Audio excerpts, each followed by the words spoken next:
Então, aqueles que nos visitam a primeira vez, nós temos o costume aqui de ser uma pregação bíblica, expositiva, expondo o texto bíblico, e sequencial. O que quer dizer isso? Nós pegamos um livro da Escritura e sequencialmente vamos do começo ao fim.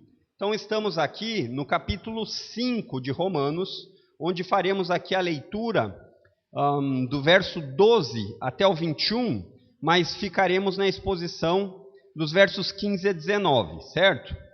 Então, quais são os conselhos e considerações que eu vou fazer aos irmãos? Primeiro, deixe sua Bíblia aberta, né? Faça a leitura e mantenha a Bíblia aberta, porque a intenção aqui é que você aprenda Bíblia. Não é conselho meramente positivo, não é isso. A intenção é que você aprenda a Bíblia. E a segunda consideração é, se você não tem uma Bíblia, ali atrás, na parte lá onde está o irmão Ali, tem várias Bíblias sobrando. Então, se você quiser uma Bíblia, é só erguer a mão que o irmão Ali ou o irmão Mateus lhe levam, sem constrangimento e nem vergonha. É melhor você ter a Bíblia nas suas mãos do que você ficar aí escutando e não sabendo se o texto bíblico diz isso mesmo ou não. Então, acompanhe aí comigo a leitura dos versos 12 do capítulo 5 até o 21. Diz assim: Portanto, assim como por um só homem entrou o pecado no mundo, e pelo pecado veio a morte, assim também a morte passou a toda a humanidade, porque todos pecaram.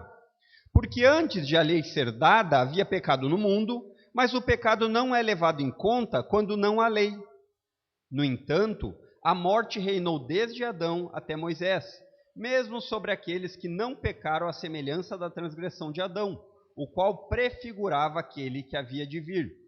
Mas o dom gratuito não é como ofensa. Por quê? Se muitos morreram pela ofensa de um só, muito mais a graça de Deus e o dom pela graça de um só homem, Jesus Cristo, foram abundantes sobre muitos. O dom, entretanto, não é como no caso em que somente um pecou, porque o julgamento derivou de uma só ofensa para a condenação. Mas a graça deriva de muitas ofensas para a justificação. Se a morte reinou pela ofensa de um e por meio de um só, muito mais os que recebem a abundância da graça e o dom da justiça reinarão em vida por meio de um só, a saber, Jesus Cristo. Portanto, assim como por uma só ofensa veio o juízo sobre todos os seres humanos para a condenação, assim também, por um só ato de justiça, veio a graça sobre todos para a justificação que dá vida. Porque, como pela desobediência de um só homem, muitos se tornaram pecadores, assim também por meio da obediência de um só, muitos se tornarão justos. A lei veio para que aumentasse a ofensa, mas onde aumentou o pecado, aumentou muito mais ainda a graça, a fim de que, como o pecado reinou pela morte, assim também a graça reinasse pela justiça que conduz à vida eterna, por meio de Jesus Cristo, nosso Senhor. Então, como eu falei, queridos, semana passada, a gente se ateve aos versos de 12 a 14, né? Se você não veio e quer ver como foi a exposição desse texto bíblico, tem gravado no YouTube. Então, hoje nós ficaremos, aqui, se Deus permitir, dos versos 15 até 19, ok? Mantenha a sua Bíblia aí em aberto. Então, é muito comum nós escutarmos a respeito de velhos hábitos que todos nós temos. Isso é muito comum. E eles são normalmente relacionados à nossa criação, aos nossos costumes. Você escuta esse tipo de conversa. E também você vai escutar as pessoas se aconselhando a respeito de como ter uma vida melhor, uma vida mais saudável, como você pode fazer para viver uma vida mais alegre. Mas o que tudo isso tem em comum é que sempre está relacionado num nível horizontal, num nível de humano para humano, num nível de homem para homem, e a gente se aconselha num nível horizontal. Só que também é importante que nós, como seres humanos, pensemos num nível vertical. O que Deus tem a dizer para nós. Do ponto de vista bíblico, nós já temos visto isso, a Bíblia fala em dois tipos de natureza. Aquela que é herdada em Adão, certo? E que está ligada a todos os seres humanos, porque todos estão ligados a o representante Adão. E também a Bíblia fala sobre a nova natureza, que é uma natureza ligada a Cristo. E o que nós precisamos entender, e se você ainda não pensou a respeito, é nossas escolhas presentes, aquilo que nós fazemos com a nossa vida agora, tem consequências no futuro. Velhos hábitos, sejam num nível horizontal ou vertical, serão pagos. Aquilo que se semeia, se colhe. E isso também é verdade com relação à vida espiritual e com o destino eterno. Isso também é verdade. E Paulo aqui, ele vai aprofundar, por meio desse texto, o relacionamento dos cristãos unidos a Cristo. Das pessoas que confessam ter a Cristo como seu representante, como seu Salvador. E ele vai falar isso, mostrando como isso se desenvolve na vida cristã. E você vai perceber que aqui Paulo ainda está fazendo um contraste entre Adão, velha natureza, herdada por todos, e Jesus, a nova natureza. E ele vai nos falar aqui sobre considerações importantes sobre cada um deles.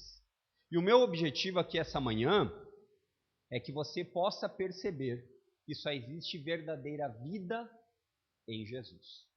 Só existe verdadeira vida em Jesus. Então, em primeiro lugar, o que eu quero que você perceba aqui por meio do texto bíblico é: estar unido a Cristo é o maior presente que alguém poderia ganhar. Versos 15 e 16 diz assim: mas o dom gratuito não é como ofensa, porque se muitos morreram pela ofensa de um só, muito mais graça de Deus e o dom pela graça de um só homem, Jesus Cristo, foram abundantes sobre muitos. O dom, entretanto, não é como no caso em que somente um pecou, porque o julgamento derivou de uma só ofensa para condenação, mas a graça deriva de muitas ofensas para justificação. Então, o que o apóstolo está fazendo aqui é conectando o que ele acabou de dizer lá nos versos 14 e antes disso, a respeito de um reinado de morte, um reino onde a morte é o ponto-alvo ou o ponto alto, que atinge a todos que estão ligados a Adão, e agora ele vai fazer algo que é ampliar essa consideração que ele falou nos versos anteriores e contrapor com explicações mais profundas. Então, Paulo vai fazer isso aqui nesse verso 15 por meio de uma comparação negativa. O que ele diz? Ele diz assim: o dom gratuito não é como ofensa. Então, a pergunta que nós faríamos aqui a Paulo é: em que sentido o dom gratuito não é como ofensa? Nos explique melhor. E antes de falar disso, é importante definirmos alguns termos, para você poder entender o texto e ter um fluxo no raciocínio de Paulo. Em outras traduções aqui, o dom gratuito, a palavrinha utilizada é dádiva. Então seria como se nós falássemos: a dádiva não é como ofensa. E dádiva é uma palavrinha utilizada para falar sobre um ato de dar espontaneamente algo sem coação ou merecimento. Então, é uma doação de uma pessoa para outra sem merecimento. É isso que Paulo está falando sobre dom gratuito. E o que Paulo está falando aqui? Nós vamos ver na sequência o que é esse dom gratuito.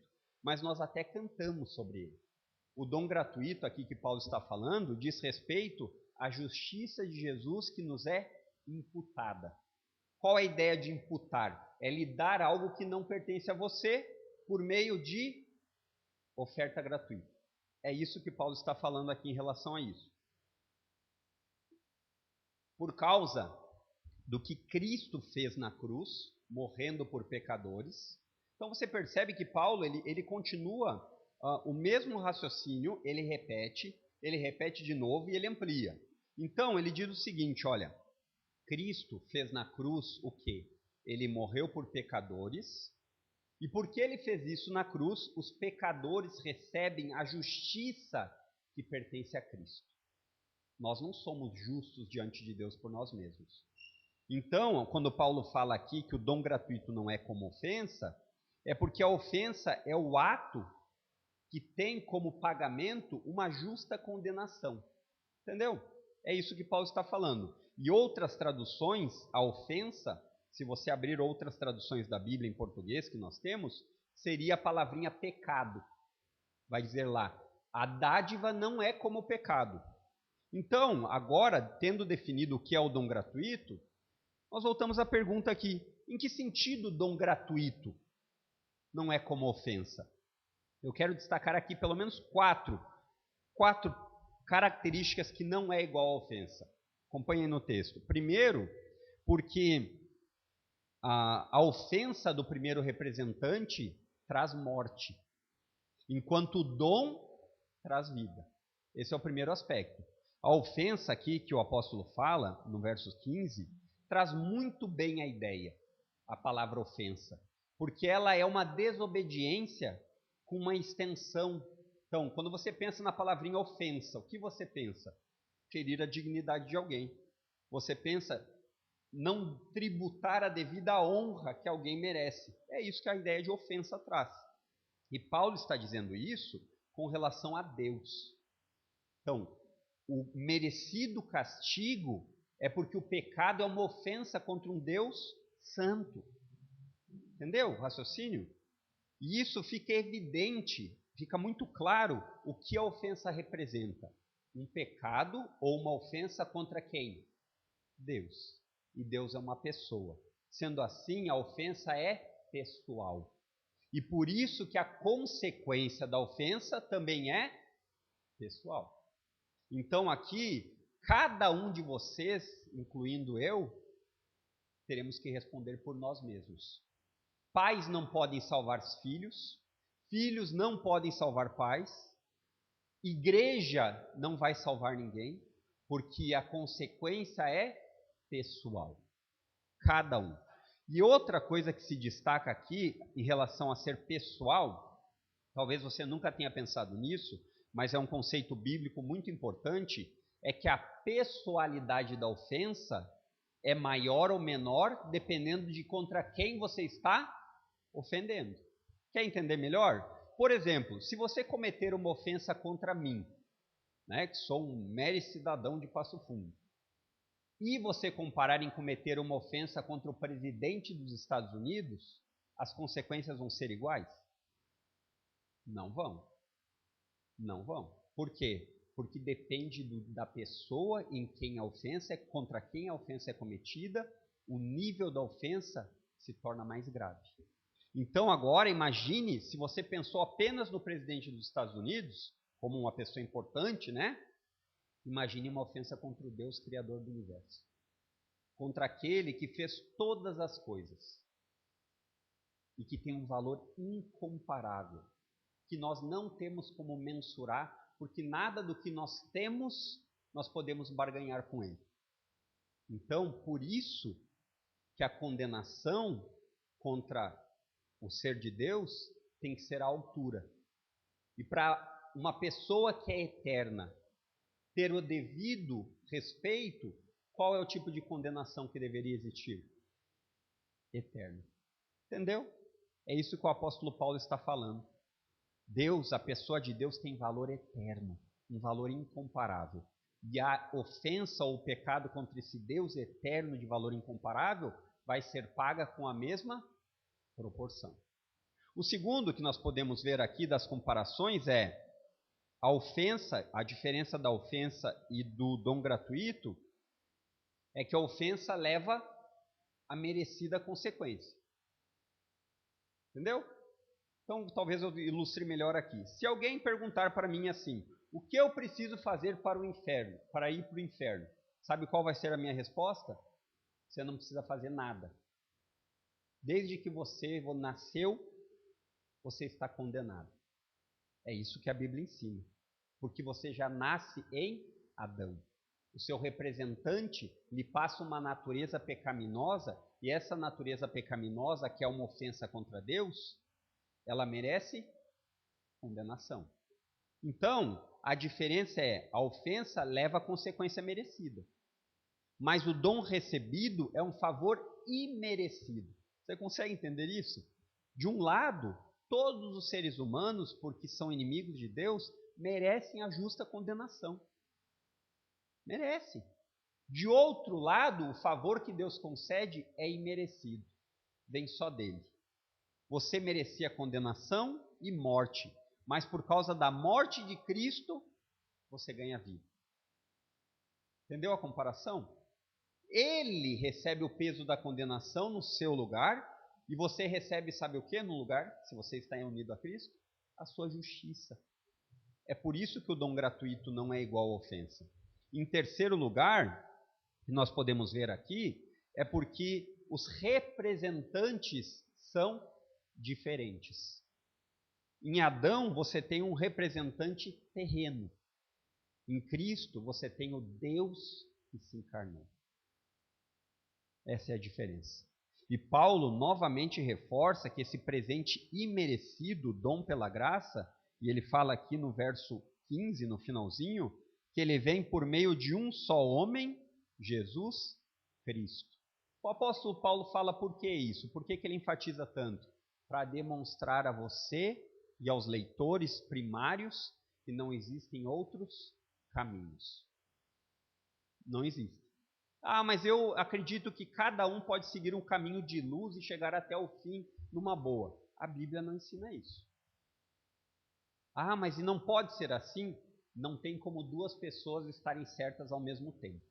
Né? Se eu disser para vocês, olha, para ir para Amaral, você vai lá pelo Boqueirão e segue reto sentido a Porto Alegre. E eu confio nisso. E outro vai dizer, não, para ir para Amaral tem que ir aqui, segue o caminho da igreja aqui e vai reto. Tem como os dois estarem certos? Não tem. E essa é a verdade bíblica. Não existe nenhum outro meio para a salvação. Por quê? Paulo deixa claro aqui. Pela graça, o dom pela graça, parte final do verso 15, o dom pela graça de um só homem, Jesus Cristo. Por meio de só um homem existe vida. E em quarto lugar, aqui ainda, nesse primeiro ponto, verso 16, vai dizer a respeito que os resultados são diferentes.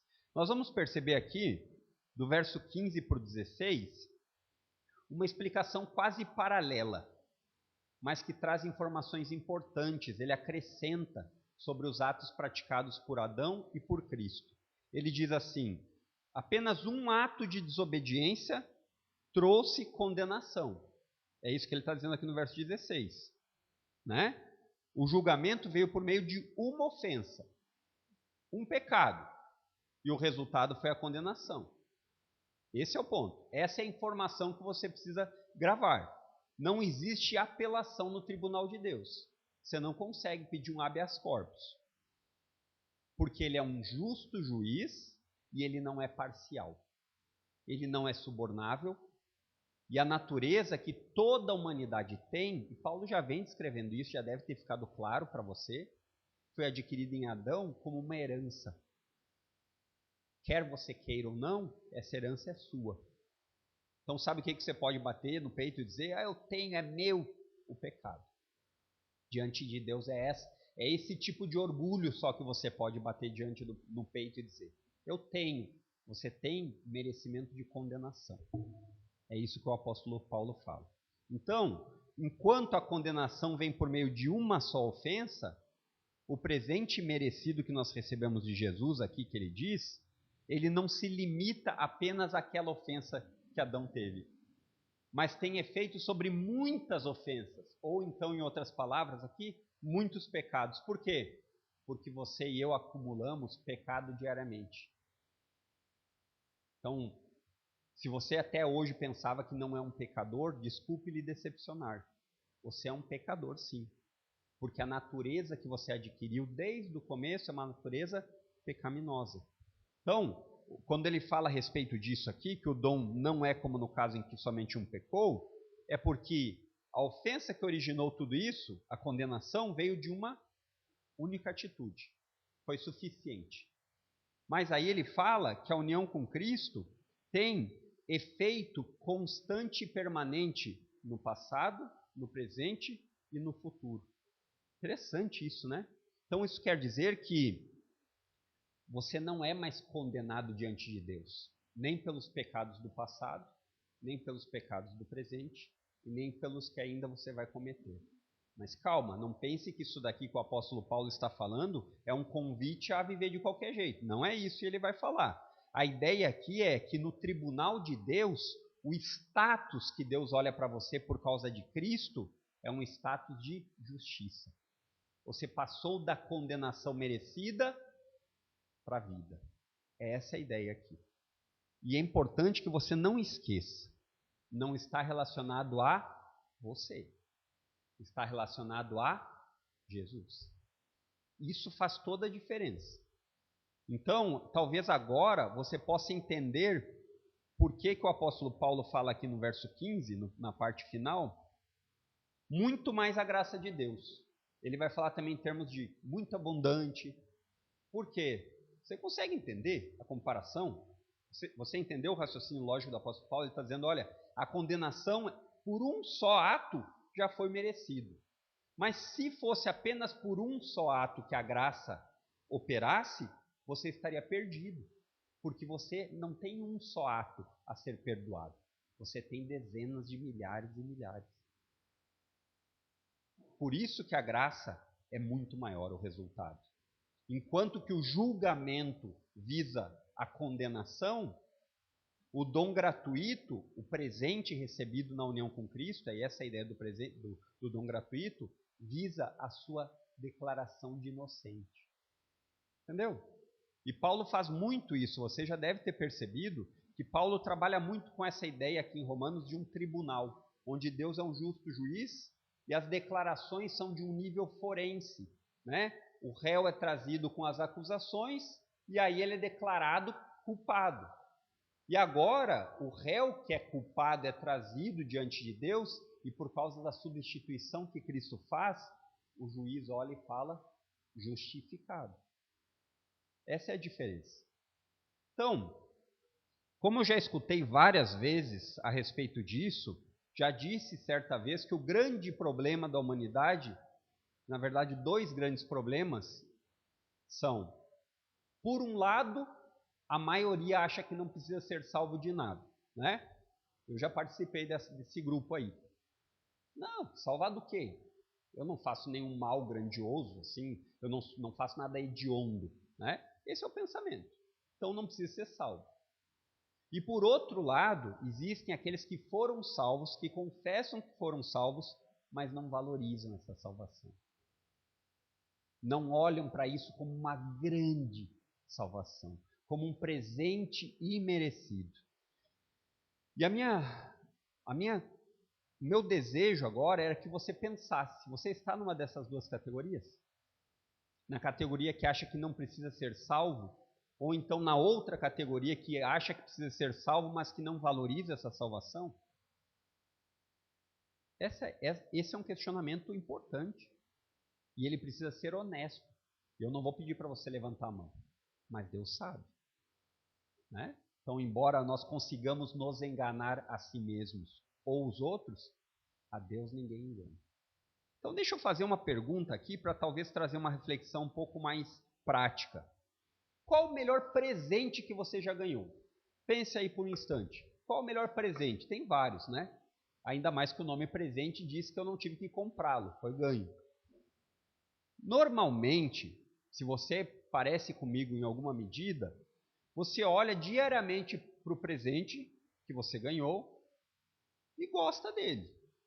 E isso você faz lembrando, se for um bom presente, você lembra quem lhe deu e o apreço por essa pessoa que lhe deu o presente aumenta. Você diz, olha, realmente ele mostrou que ele me ama, porque ele me deu um presente sem eu pedir nada, sem eu merecer. E aí, sabe como que na vida prática isso acontece comigo? Eu passo tempo usufruindo desse presente ganhado. Né? Normalmente é livre. Então, eu gosto de lidar com ele, eu gosto de ver ele, eu passo tempo. Passar tempo é uma demonstração que o presente adquirido, ganhado, tem valor. Não é verdade? Assim você demonstra seu apreço. Tem alguns que demonstram esse apreço quando ganham um iPhone. O iPhone vira o seu próprio Deus. Ele ganha um presentão e ele não vive mais para nada. Então eu fico pensando aqui, olhando para o texto do capítulo 5 de Romanos, para o apóstolo Paulo, qual seria a resposta? Será, Paulo, qual é o maior presente que você já ganhou? Ele diria, é minha união com Cristo. porque foi um presente marcado por um amor sacrificial e imerecido. E nas páginas das suas cartas aqui no Novo Testamento, você vai ver como o apóstolo Paulo diariamente lembrava disso e diariamente desfrutava desse presente por meio do seu relacionamento, como Jesus sendo o seu maior tesouro. É assim que ele faz. E aí, o que deveria nos levar a pensar? Você para e pensa o que Jesus realmente é para você? Ele é o maior presente que você já ganhou? E se ele é o maior presente que você já ganhou, o tempo que você passa o conhecendo, como é? Porque aquilo que a gente ama, a gente quer gastar tempo. Essa verdade é indiscutível. Então, talvez o problema seja que a percepção do presente que você ganhou não seja tão clara a respeito de quem Jesus é e do que ele veio fazer em seu favor. O que nos leva ao segundo ponto aqui do verso 17. Estar unido a Cristo é a certeza de passar da morte para a vida. Estar unido a Cristo é a certeza de passar da morte para a vida. Verso 17. Se a morte reinou pela ofensa de um só, e por meio de um só, muito mais os que recebem a abundância da graça e o dom da justiça reinarão em vida por meio de um só, a saber, Jesus Cristo. Fica claro, né? Quando a gente acompanha o raciocínio, a gente entende melhor. E você percebe como o apóstolo Paulo repete o tema de novo, né? Numa leitura corriqueira rápida, você diz assim, mas ele já falou isso. Mas o ponto é que Paulo acrescenta mais informações. E nós precisamos estar atentos de pegar essas informações que o apóstolo vai acrescentando e guardar como um tesouro precioso. É como quando você lê mais de uma vez o que Paulo vai falando, você percebe coisas que passaram despercebidas. E aí você pode se apropriar de mais tesouro ainda a respeito de Cristo. E é interessante que na vida cristã, eu percebo isso na conversa que eu tenho com as pessoas, inclusive de pessoas que se consideram cristãs, que dizem que não leem mais a Bíblia porque elas já sabem o suficiente. E quando a gente olha, você lê o texto bíblico, você diz, parece que isso aqui não estava aqui a última vez que eu li.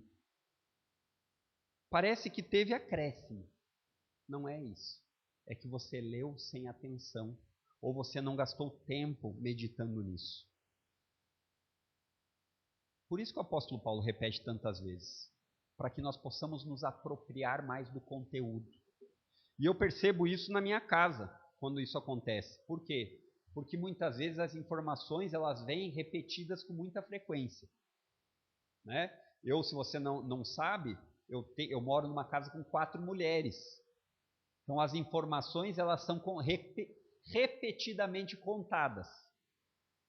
E o problema é que muitas vezes eu acabo não recolhendo o tesouro adicional que é acrescentado, porque eu não paro para prestar atenção na vez que é contada de novo. E é assim exatamente que o apóstolo Paulo fala. Nós precisamos ficar atentos com relação a isso. Olha só o verso 17. Se a morte reinou pela ofensa de um e por meio de um só, muito mais os que recebem a abundância da graça e o dom da justiça reinarão em vida por meio de um só, a saber, Jesus Cristo. O pecado de Adão gerou o quê? Morte. E a morte de Cristo gerou o quê? Vida. O pecado de um gera morte. E a morte de Cristo gera vida. Os resultados são diferentes e opostos. E novamente Paulo faz isso contrastando os dois representantes. Lembra do verso 14 que ele falou? Adão é o primeiro representante da humanidade, enquanto a sua velha natureza. E Cristo é o representante de uma nova humanidade. E é importante ver na Bíblia, Paulo faz com frequência isso em Romanos, falando de reinos, reinados, reis. Essa é a ideia, né? Você deve ter percebido já, se você estudou um pouquinho ou viu algum filme, que um reino ele é definido por um rei. Os súditos estão ligados ao rei, quer eles reconheçam ou não. De uma maneira um pouco diferente, mas que dá para entender, o mesmo acontece com nós. Nós temos um presidente que nos representa, mesmo que você diga, ele não me representa, mas ele é o presidente da nação. Assim é um reino. Em Adão reina a morte. E essa morte ela é resultado de uma ofensa contra o verdadeiro rei. Essa é a ideia aqui do apóstolo Paulo. Então o que o apóstolo diz aqui é, estar unido a Adão é estar debaixo do reino da morte. E às vezes você lendo Paulo, você diz assim, nossa, mas isso aqui parece um cemitério, porque o que Paulo fala de morte, de condenação, é impressionante. E no reino de Adão, no qual todos os seres humanos estão encerrados, eles estão submetidos à morte. Lembram da morte? Que tipo de morte é? Espiritual, física e eterna. Então, estar ligado a Adão é o equivalente a dizer que você é um inquilino aprovado para morar eternamente no inferno e caminhando a passos largos para lá sem perceber. Sabe por quê? Porque você é um morto indo para a morte, mas você acha que está vivo. E o problema é que esse local onde estar unido a Adão vai lhe levar é um lugar de tormento eterno, sofrimento eterno. E aí quando você vê o porquê Paulo faz tanto essa comparação, é porque ele realmente crê naquilo que a Bíblia ensina. Existe uma vida eterna e ela vai ser vivida com Cristo ou longe dele. O problema é que longe dele não é vida, é morte. Então deixa eu fazer aqui uma ilustração para de repente você entender melhor esse contraste. Paulo está falando aqui no verso 17 sobre a demonstração do poder de um reinado, né? O poder de um reino. E nos tempos bíblicos, após uma vitória de guerra, era muito comum esse rei vitorioso trazer os seus espólios de guerra, e os espólios, que são aquelas coisas conquistadas daquele a quem ele venceu, estavam quase que sempre escravos junto, pessoas que foram derrotadas e que eram trazidas. E essas pessoas amarradas, algemadas, trazidas sob coação e força, era muito comum essas pessoas serem humilhadas publicamente por meio desse rei, passeando pela cidade para demonstrar o seu tesouro, o tesouro que foi conquistar esses súditos à força. E você percebe que a ideia desse rei fazer isso era para demonstrar o seu troféu. Olha aqui, ó, olha o que eu conquistei. E na união com Adão, esse rei soberano é o pecado. E o troféu que ele traz na inimizade contra Deus é a morte. Essa é a ideia. Esse é um reino que existe, quer as pessoas aceitem ou não. Esse é um reinado que está vigente nos nossos dias, quer as pessoas acreditem ou não. Mas olha que legal, olha que notícia importante que não para aí. Paulo fala, por que não é da mesma forma? Lembra lá do verso 15? O dom gratuito não é como ofensa. Ele é muito mais abundante. Sabe por que ele diz isso? Porque Paulo vai demonstrar aqui que existe um outro reino. E esse outro reino tem um rei que é muito mais poderoso. Em que sentido? No sentido de qualidade, no sentido de uma porção mais transbordante. E isso pode ser verificado, queridos, por meio de como ele venceu essa guerra. Enquanto no primeiro representante Adão, o pecado reinou, agora em Cristo você percebe que ele vence a guerra de uma maneira diferente. Porque um rei, ele dificilmente ia para uma linha de frente na batalha. Você já viu os filmes aí históricos? Ele fica lá de trás, ou do próprio castelo, ordenando. General fulano, vai até tal lugar e enfrenta. É assim, isso é o normal. Mas na ilustração do apóstolo Paulo, esse rei foi para a linha de frente. Ele não ficou atrás da proteção dos castelos. Ele não ficou embaixo, escondido da sua posição e status, sendo Deus, como diz Filipenses 2,6. Pelo contrário, ele se humilhou e se humilhou com uma morte de cruz. Filipenses 2,8. O que o apóstolo Paulo nos ensina é que Jesus não considerou a sua própria posição de Deus, mas ele abriu mão dela no sentido que ele se humilhou por amor. João 3,16. Cristo morreu para que você e eu tivéssemos vida. O justo Jesus pelo injusto. E eu acho que se não tinha ficado claro a diferença de ênfase que Paulo dá sobre o dom gratuito e a ofensa, agora ficou. Porque você pode entender agora por que Paulo fala que muito mais os que recebem a abundância da graça por meio de Jesus Cristo. E uma coisa que eu queria chamar sua atenção aqui, no verso 17, na parte final, que ele diz assim: por meio de um só, muito mais os que recebem a abundância. E a palavrinha recebem aqui, irmãos, ela enfatiza que nós não somos doadores nem compradores. Nós somos beneficiários. Você recebe algo que não é seu e que você não merece. Isso é importante. Você é um beneficiário passivo. Entendeu? Você não tem nada que você possa dizer a Deus: olha, Deus, eu mereço ser salvo por causa disso. Eu mereço porque a minha família é muito importante. Eu mereço porque eu tenho 3 milhões de seguidores. Isso nem não adianta. Então, aquele que está unido a Cristo, ele é capacitado pela graça abundante e pela justiça de Cristo. É isso que o texto fala. Para quê? Para um reinado de vida. Não mais de morte, mas de vida. E esse reinado de vida começa agora. Não é apenas no futuro, é agora. Mas que ele tem início agora, mas ele tem a garantia de toda a eternidade, porque está ligado a Jesus. Eu até comentava em casa que é um desafio explicar Romanos, não porque nós não consigamos entender, mas porque existe tanta riqueza de detalhes que podem ser passados.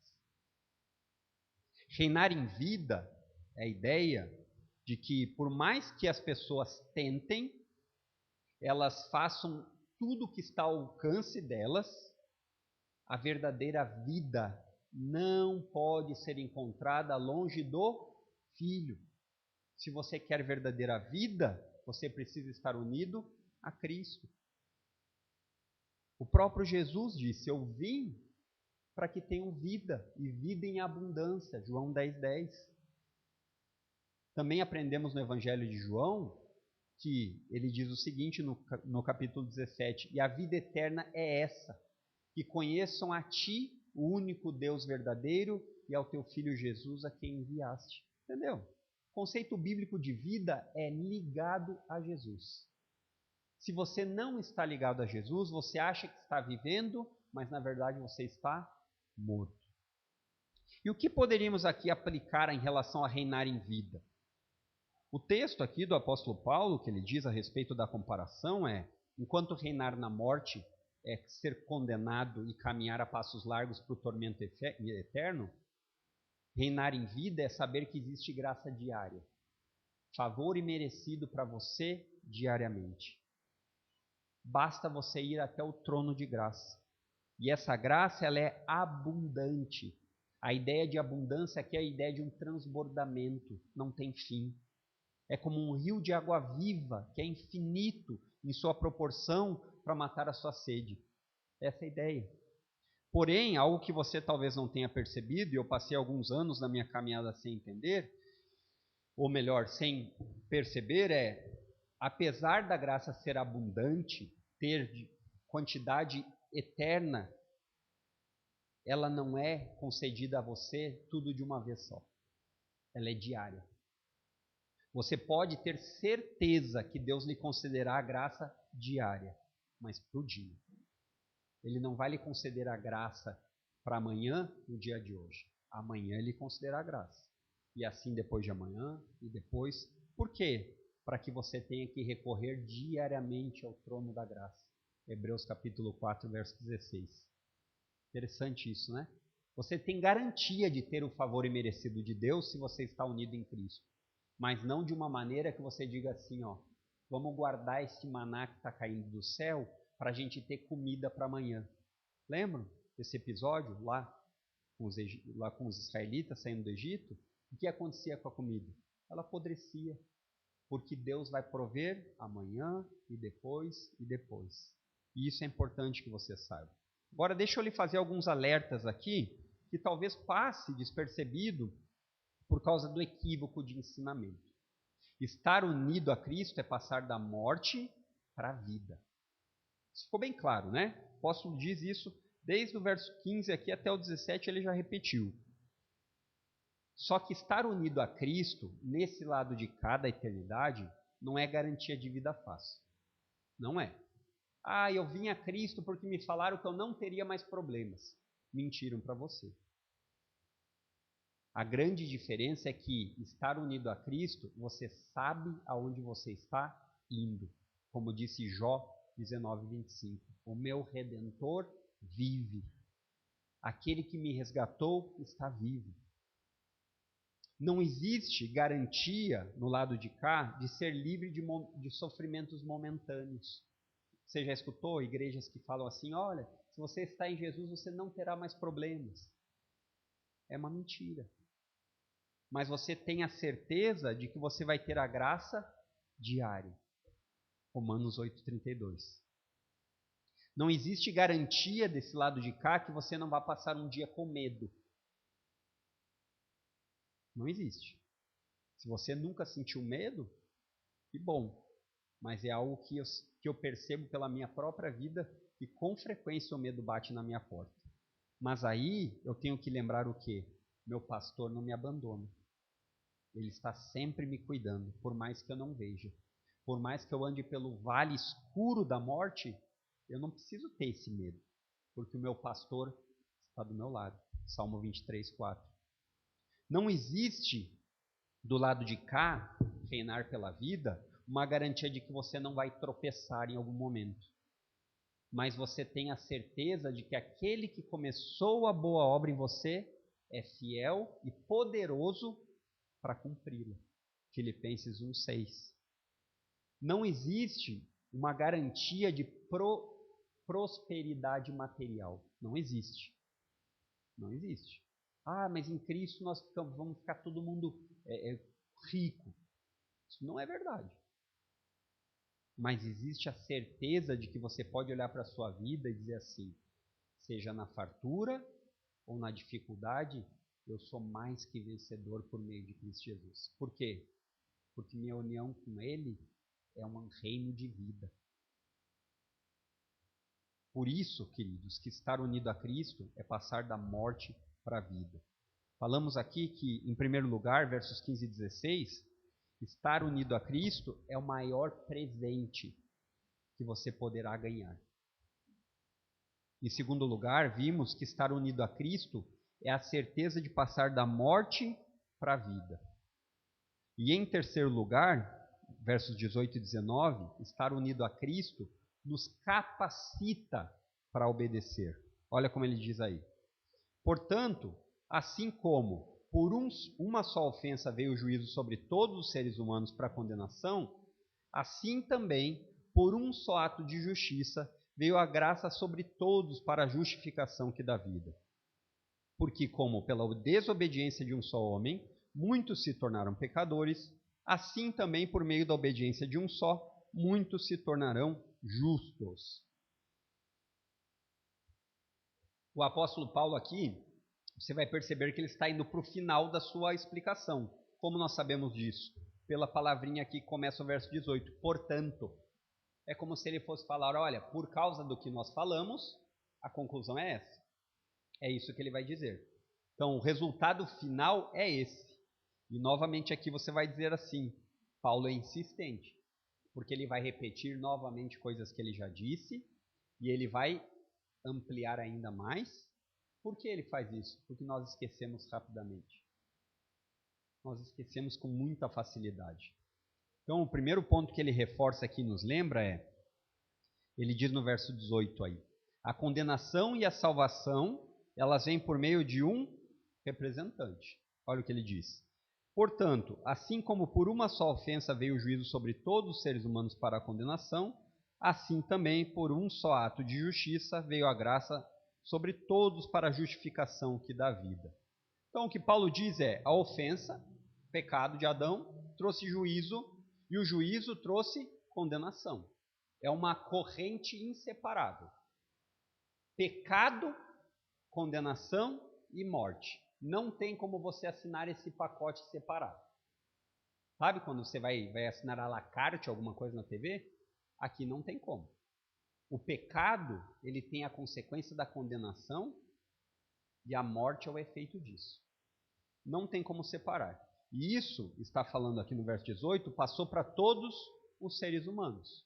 Então, de uma forma semelhante aqui, Paulo fala, por meio de um só, Jesus, a sua obediência justifica todos para a verdadeira vida. Então, ele está fazendo um contraste entre os representantes. E percebemos aqui, se você é atento para o texto, ele vai fazer aqui algumas palavras, que ele faz um jogo de palavras aqui, falando todos e muitos. Percebeu? Para que ele faz isso? Para contrastar com um só. De onde vem a filiação. E no contexto aqui fica muito claro que o que Paulo está aqui fazendo é conectando as pessoas aos seus representantes. É isso que ele está fazendo. O intuito do apóstolo Paulo aqui é mostrar caminho de condenação e o caminho de justificação. É isso que fica claro. Diferenças de estar unidos a Adão ou estar unido a Cristo. Estar unido a Adão, se você ainda não gravou, é uma característica de toda a humanidade. Todo bebezinho que nasce, que vem ao mundo, no passado, no presente ou no futuro, é assim. É o que na teologia se chama de solidariedade. Os seres humanos estão em solidariedade com Adão. Nossa natureza humana vem dele. Porém, estar unido a Cristo diz respeito a uma coisa nova. Lá em João 3,3, Jesus vai ensinar a respeito de um novo nascimento. E esse novo nascimento não está ligado à natureza humana, física, mas uma natureza espiritual que vem de Deus. Não vem da carne. E quando isso acontece? Quando nós nascemos de novo? Quando você crê em Cristo. Quando você entendeu que Jesus veio desfazer o que Adão fez. Quando você entendeu que Jesus veio obedecer e foi uma obediência até a morte. Para quê? Para ele dar um exemplo de mestre. Para ele dar Não. Jesus veio com um objetivo. Morrer para resgatar pecadores da condenação do pecado. Esse foi o objetivo que Jesus veio. Então, isso acontece ainda hoje.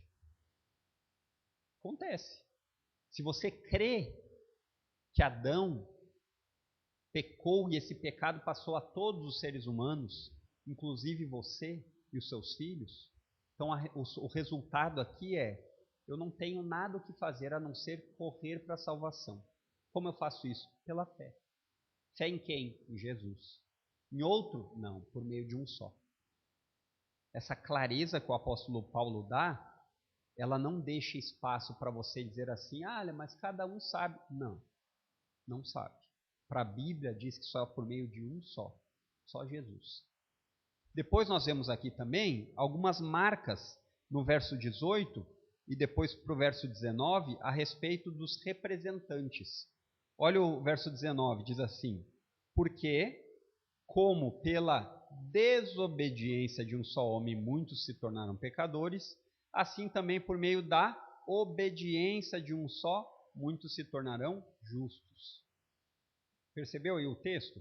Esse versículo ele confirma o que Paulo falou no 18 e esclarece. Não fica mais dúvidas. Nós sabemos disso, sabe por quê? Pelo uso da palavra porquê. Por isso é importante saber gramática.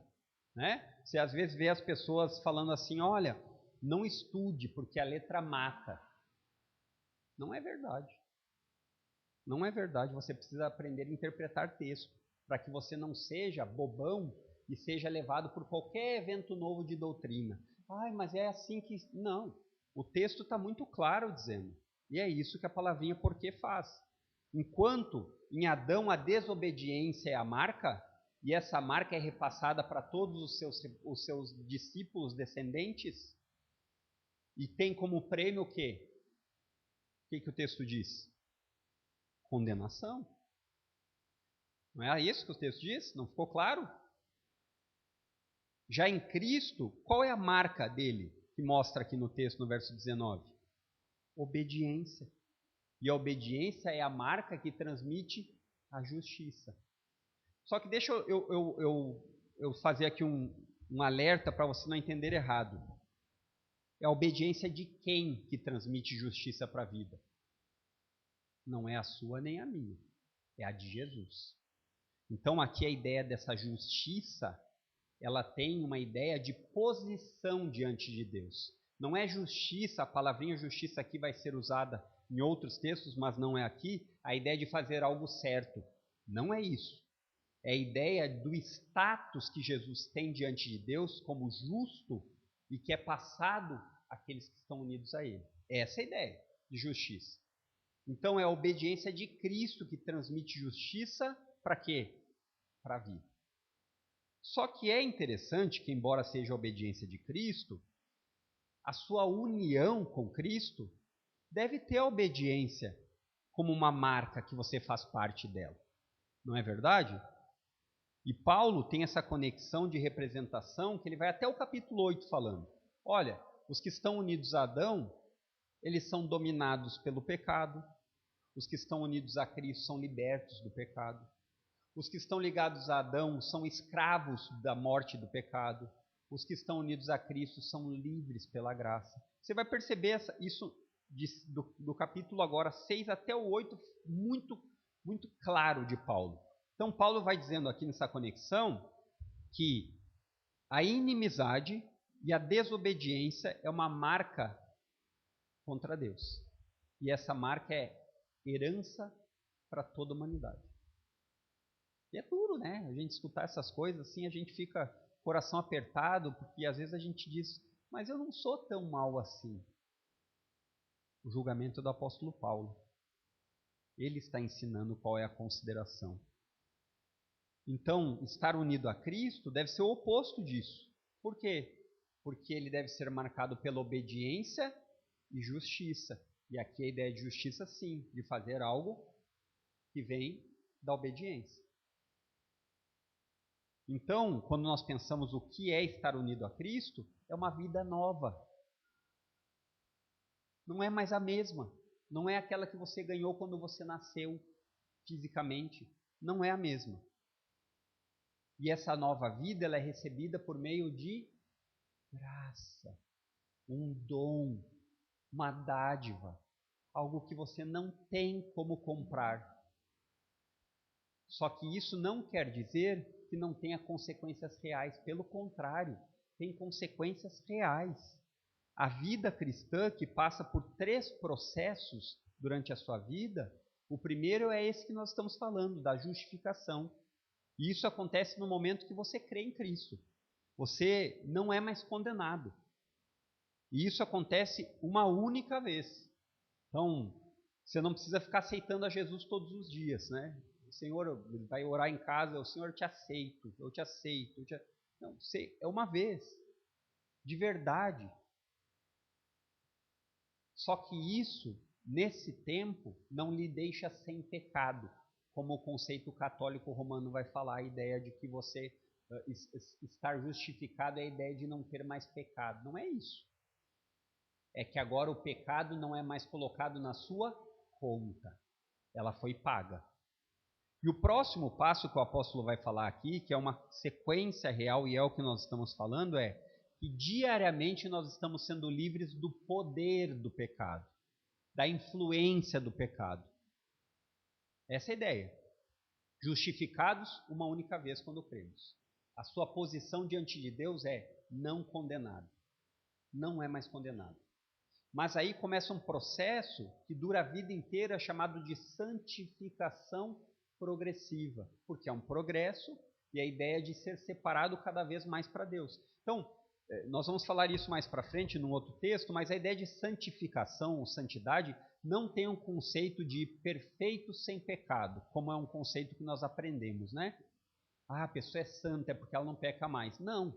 A ideia bíblica de santo, ser santo, é uma pessoa que está sendo separada para viver para Deus. É simples assim. E a gente acaba não usando esses termos pela má compreensão que as pessoas têm, né? Deveríamos falar, ô Santo Marco, como é que vai? Né? Por quê? Porque esse conceito de santidade é equivocado, é mal interpretado. Assim, quando as pessoas lhe perguntam, não sei se já aconteceu com você, mas comigo acontece, quando você vai falar que é evangélico, né? Porque a medida que eu faço é assim, eu vou ter uns 3 minutos para explicar para essa pessoa, vou, então tá, eu sou evangélico, por isso, por isso, por isso, porque senão o bolo que as pessoas nos colocam é pessoas que são desonestas, que só sabem gritar, que o cérebro ficou em casa e quando vem na igreja é para gritar, que fazem alguns tipos de campanha com lencinhos e sal ungido, que são incentivados a ir passar o paninho na porta do banco para suas dívidas serem perdoadas, né? Esse tipo de loucura. Então, mas falar que eu sou evangélico seria errado? Não. Notem como é triste isso, porque o conceito da palavra, ele foi deturpado. E esse é o problema. Então nós estamos sendo livres do poder do pecado. E isso dura toda a vida. E esse processo de santificação, ele deve envolver a mente e o coração. Você não tem mais como caminhar numa vida antiga, por isso que é uma nova vida. Você não tem mais como alimentar os prazeres da velha natureza, que é viver pecando em pecado. Então, quando nós falamos isso, a novidade de vida é a ideia, a partir de agora eu vivo para a glória de Deus. Nos meus hábitos, nos meus prazeres e no meu tempo. É assim que eu faço. E é verdade que a Bíblia também fala que chegará um dia em que nós seremos livres da presença do pecado. O nome disso é glorificação. Chegará esse dia. Se em Adão, queridos, a desobediência é a marca de seus súditos, qual é a consequência lógica daqueles que estão unidos em Cristo? É a desobediência? Não, é a obediência. A obediência é a consequência real de uma nova vida. Essa é uma verdade que não pode ser distorcida. Por quê? Porque você recebeu o maior presente de todos. Quem recebeu uma nova vida com Cristo, recebe juntamente o Espírito, que capacita você a obedecer. Isso é importante que se saiba. Não é meramente um ato humano nosso. Você não vai ficar na sua própria força. Você vai ter a força do Espírito atuando em você. E essa é a sua única garantia. Porque se dependesse de você, sabe o que aconteceria? Hoje, quando você dormisse, amanhã de manhã você acordaria descrente de novo. Mas não são os seus méritos. E é interessante de pensar que a obediência é uma expressão de amor. Já pensou nisso? Não de obrigação forçada. Essa é a diferença. João 14, 21, ele diz assim: aquele que tem os meus mandamentos e os guarda, esse é o que me ama. Quer mais claro que isso? Não tem como ser mais claro. O ponto aqui que você precisa sempre lembrar é: nós não obedecemos para ser salvos, mas nós obedecemos porque fomos salvos. Essa é uma das frasezinhas repetitivas que eu falo aí, que já deve ter ficado gravada. Tem umas 3, né? Umas 3, 4. Entendeu? A partir da união com Cristo, você é capacitado a obedecer amorosamente. Fruto de uma salvação graciosa e merecida. Então, querer falar de uma nova vida com Cristo e não falar de obediência é engano. A obediência não diz respeito a mudar seu linguajar ou os costumes de vestimenta, queridos. Eu já falei semana passada um pouco disso. Não é isso. Obedecer a Deus aqui, por causa da união com Cristo, não é uma lista que você vai colocar na geladeira de decorar. Não posso, não posso, não posso. E aí, ao outro lado, a lista do posso. Não é isso. Se você vive a vida cristã assim, eu gostaria de lhe encorajar, pare hoje. Porque isso é muito raso e equivocado. A obediência diz respeito a visar sua maneira de enxergar o mundo. Tudo que você faz a partir de Cristo é diferente. Se você é funcionário, o seu chefe não precisa estar vendo para você fazer o seu melhor, porque você faz para Cristo. Se você é marido ou esposa, você não precisa fazer as atitudes apenas para alcançar reconhecimento do seu marido ou da sua esposa, porque você faz isso para Cristo. A obediência, a educação dos seus filhos, ela não está relacionada com as pessoas falarem, olha só como o fulano é bem educado, mas para que eles sejam para a glória de Deus. E para isso acontecer, para que você possa viver dessa forma, conhecer a vontade de Deus é fundamental. E conhecer a vontade de Deus não é adivinhação. Não é. Conhecer a vontade de Deus é se debruçar na leitura. Isso dói, né? Numa época em que nós somos anestesiados em frente de tablets, smartphones e televisão, um conhecimento que precisa ser lido é doloroso. Paulo vai falar disso em Romanos capítulo 12, que a nova vida ela é marcada por um sacrifício vivo, santo e agradável a Deus. Em contraste com o que Paulo vai falar? Em contraste com o ritual vazio, um ritual onde você vem na igreja apenas por obrigação. Um ritual onde você acha que estar aqui na igreja é grande coisa diante de Deus. Se o intuito de você vir na igreja é apenas para marcar alguns pontinhos no score divino, você está perdido. Porque Deus não é assim manipulado. Agora, se você vem aqui porque você quer adorar a Deus, você acertou. Você acertou. E essa é a ideia que Paulo vai falar a respeito no capítulo 12, de uma obediência consciente de quem você é agora, na sua união com Cristo. E isso é diferente de um sacrifício morto, contrastando com o Antigo Testamento especificamente, né? Porque, o que eu preciso fazer para que Deus seja apaziguado? Reze 3 Ave Marias e 20 Pai Nosso.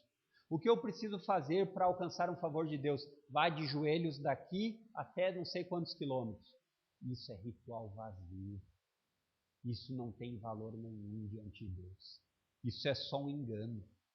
Sabe por quê? Porque todos esses rituais têm como objetivo alcançar favor de Deus.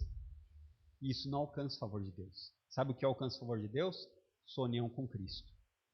O sacrifício vivo, que é um culto racional, um culto com entendimento, diz respeito a uma vida obediente para Deus. E é interessante quando a gente fala em culto, né? Você já parou para pensar nas palavras quando você fala? O que você entende como culto? Você já parou para pensar? Eu faço isso com frequência, para ver se o meu entendimento não é equivocado. E sabe como a gente percebe isso? Quando a gente diz assim, isso não é uma coisa que a gente faça muitas vezes de maneira consciente ou até por maldade, mas acontece. Então o culto ele é dividido em 3 etapas. Primeiro existe a adoração, depois a oração e depois a exposição da palavra. Queridos, o culto é um sinônimo de adoração. Nós adoramos a Deus cantando, nós adoramos a Deus aprendendo da palavra e nós adoramos a Deus obedecendo. A sua obediência é uma expressão da sua adoração. Já parou para pensar nisso? E esse é um erro muito comum. As pessoas pensam que adorar a Deus é o momento que você louva, que você canta. Claro que isso está embutido, mas não é assim raso. A adoração é viver uma vida para a glória de Deus. Então, meus queridos, hoje nós aprendemos aqui claramente o que a Bíblia ensina sobre os reinos. Existem dois. E quer você perceba ou não, quer você reconheça ou não, isso tem consequência no presente, hoje, assim como terá no futuro, na eternidade. E a pergunta que eu quero que você faça a si mesmo, honestamente, é: em que reino você está? Qual dos reinos você é morador? Qual é o rei que governa o seu coração? Você mesmo? Quem governa o seu coração?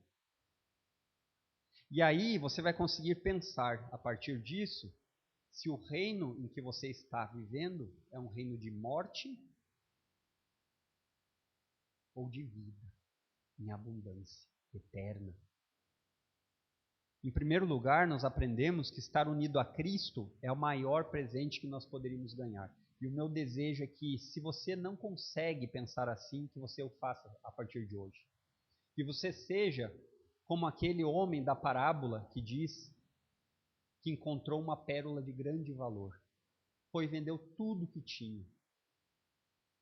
Se Cristo ainda não é o seu maior tesouro, peça a Deus: Senhor, eu quero que Ele seja, que Jesus seja o meu maior tesouro, mas eu não consigo.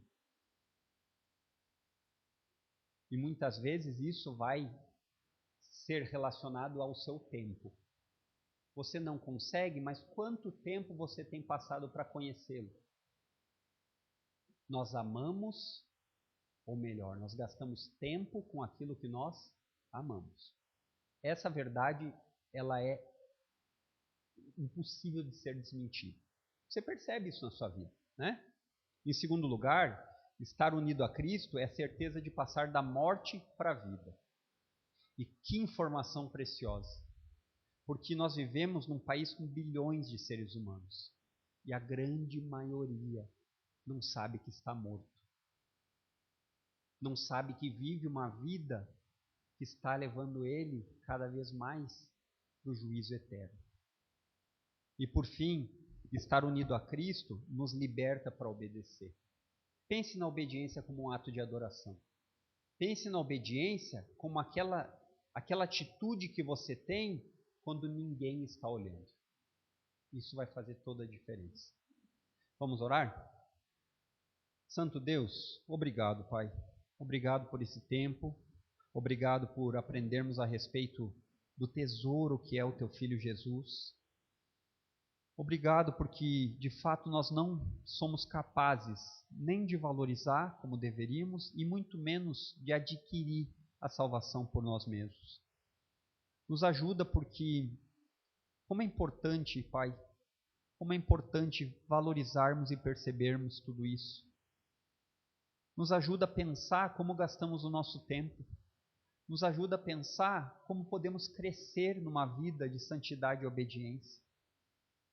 Mas sempre nos mantém humildes, sabendo que não somos nós, mas é o Senhor quem faz em nós. Esse é o nosso desejo e oração. Amém.